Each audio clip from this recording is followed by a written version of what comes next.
Baú das Soluções. Estamos aqui mais uma vez para responder a sua dúvida e vamos descobrir o que nós temos de surpresa aqui dentro desse baú hoje. Você está curioso? Eu estou. E eu não fico só curioso, não, eu fico preocupado, né? Vai que eu erro aqui a interação do que esse baú está trazendo para nós. Nós vamos descobrir qual é o... Uau! Tá vendo aí? Minhas filhas gostariam de brincar com isso, espero que não comer. Temos aqui hoje um pirulito, temos aqui também um pouquinho de batata frita. Sobre o que será que vai ser a nossa interação hoje? Você já matou a charada? Eu acredito que ele deve estar falando sobre guloseimas, deve estar falando sobre coisas que não faz bem, e eu acredito que essa pessoa aqui está numa enrascada, para falar a verdade. Vamos ver aqui, ó. Elissandra de Sá, Lauro de Freitas, Bahia, também conheço Lauro de Freitas, um lugar muito legal. Aquela saída do aeroporto da Bahia é fantástico. Gostaria de saber como substituir doces e frituras para crianças. Uau! Tenho um filho de 3 anos e 11 meses e ele não aceita frutas e legumes facilmente. Tento manter sempre o suco natural das frutas e até mesmo para comer frutas ele tem resistência. Como resolver esse problema? Bom, o que nós temos que entender é que quando nós falamos a respeito dessas guloseimas, estamos falando a respeito dessas porcarias realmente aí que são oferecidas para as crianças, está disponível em todos os lugares, nós precisamos entender por que as crianças gostam tanto disso e por que talvez elas tenham uma certa resistência com relação às frutas. As frutas, elas têm um açúcar chamado frutose. E esse açúcar não é concentrado. A única forma de você fazer as frutas terem um sabor mais acentuado de doce é quando você encontra ela nas versões secas ou desidratadas. Porque aí você retira a água, concentra o açúcar da fruta e ela fica muito mais doce do que realmente aquele paladar que você sente na fruta in natura. Ou seja, a quantidade de açúcar é a mesma ali, de carboidrato é a mesma na fruta, porém a falta da água faz com que o sabor concentre. Esses alimentos, geralmente, eles têm uma quantidade de açúcar muito elevado e não são alimentos hidratados. Como nós vimos ali no caso do pirulito, ele é um alimento muito seco, com a quantidade de água muito pequena. Então, basicamente, ele é formado só por açúcar. E isso gera um estímulo muito grande às papilas gustativas e faz com que as crianças acabem desenvolvendo gosto por esse tipo de alimento.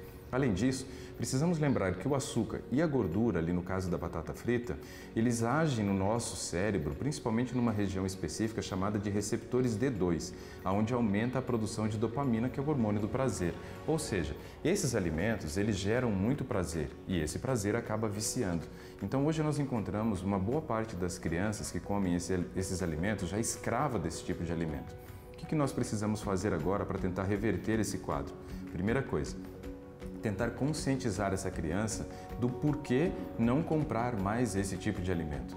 E sabe quando você tem essa oportunidade de conscientizar uma criança? Quando você leva essa criança para o supermercado e você começa a trabalhar um processo de educação nutricional ali dentro. Eu tenho por hábito levar as minhas filhas ao supermercado e é óbvio, elas são crianças, mesmo que eu seja nutricionista e tenha um padrão de alimentação adequado dentro de casa, quando elas vêm, isso chama atenção e elas querem. Afinal de contas, a única forma que nós temos de interagir com o mundo é através dos nossos 5 sentidos. E veja, esses alimentos exploram muito os nossos 5 sentidos. A embalagem que nós vimos ali, aquela do brinquedinho ali da batata frita, ela é vermelha, a batata é amarela e essa combinação de vermelho e amarelo gera fome e gera urgência, ou seja, eles estão estimulando através dos nossos 5 sentidos o tempo inteiro nós tomamos uma decisão favorável para a compra desse alimento, além do paladar que é muito estimulado, e também o olfato, principalmente quando você está fritando batata.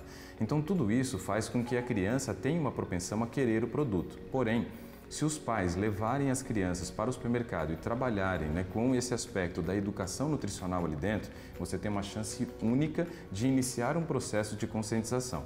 Segundo passo importante, convide seus filhos para participar do processo de escolha do que vai ser servido em casa e montar o cardápio semanal. E também, o terceiro passo, convide-os a participar do processo de execução, de preparo do alimento. Isso é muito importante. Um quarto passo que eu considero o mais importante de todos nesse aspecto. Os pais precisam dar exemplo. Eu conheço algumas pessoas que dizem que o filho não come fruta e ela insiste para que ele coma fruta, mas a criança nunca vê os pais comendo fruta também. Eles dizem que não devem comer determinados alimentos, mas as crianças veem eles comendo determinados alimentos que não são bons. Então a questão de você trabalhar o exemplo é muito importante. Faça o que eu falo e não faça o que eu faço, isso não combina. Ou seja, precisa ser faça o que eu faço, ou seja, dou o exemplo todos os dias e dessa forma nós vamos construir com certeza crianças com um padrão de alimentação diferenciado. Isso é muito importante. Seguir esses passos, eu acredito que vai promover uma mudança gradativa dentro do seu lar, fazendo com que realmente seu filho tenha a possibilidade de ter um viver saudável, fazendo escolhas melhores. Eu tenho presenciado isso na minha casa. As minhas filhas vão ao supermercado, participam do processo ali de escolher o que vai ser comprado, né? Ajudam a escolher o cardápio, participam do processo de fazer o alimento dentro de casa e ela se sente parte do processo e nós damos exemplos como pais. Isso é muito importante. Espero que você tenha sanado a sua dúvida.